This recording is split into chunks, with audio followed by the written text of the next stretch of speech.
श्रीमन्नारायणीयं दशकं 72 कंसोतनारदगिरा व्रजवासिनं त्वाम् आकर्ण्यदीर्णहृदय सहिगान्धिनेयम्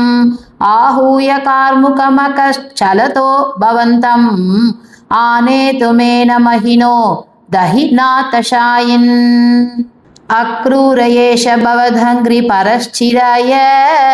त्वद्दर्शनाक्षममणा क्षितिपालभीत्या तस्याज्ञयैव पुनरीक्षितुमुद्यतस्त्वाम् आनन्दभारमतिभूरितरं बभार सोऽयं रतेन सुकृती भवतो निवासं कश्चन मनोरथगणांस् त्वयि धार्यमानान् आस्वादयन् मुहुरपाय भयेन दैवं सम्प्रार्थयन् पदिन किञ्चिदभिव्यजानात् त्रक्ष्यामि वेदशतगीतगतिं पुमांसं प्रक्ष्यामि किं विदभिनाम परिष्वजेयं किं वक्ष्यते सकलु मां क्वनु वीक्षितः स्यात् इत्थं निनाय स भवन् मयमेव मार्गम् भूय क्रमादभिविशन् भवदङ्घ्रिपूतं बृन्दावनं हरविरिञ्च सुराभिवन्द्यम् आनन्दमग्न इव लग्न इव प्रमोहे किं किं दशान्तरमवापन पङ्कजाक्ष पश्यन्न वन्दत भवत् विहृतिस्थलानि पांसुष्वेष्टत भवश्चरणाङ्कितेषु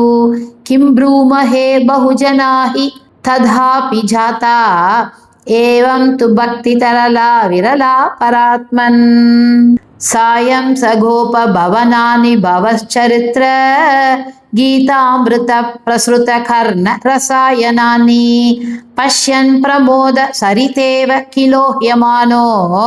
गच्छन् भवद्भवन सन्निधिमन्वयासीत् तावत् तदर्श पशुदोह विलोकलोलं भक्तोत्तमागतिमिव प्रतिपालयन्तं भूमन् भवन्तमयमग्रजवन्तमन्त ब्रह्मानुभूतिरससिन्धुमिवोद्वमन्तम् सायन्तनाप्लव विशेष विविक्तगात्रौ द्वौ पीतनीलरुचिराम्बरलोभनीयौ नातिप्रपञ्च धृतभूषणचारुवेशौ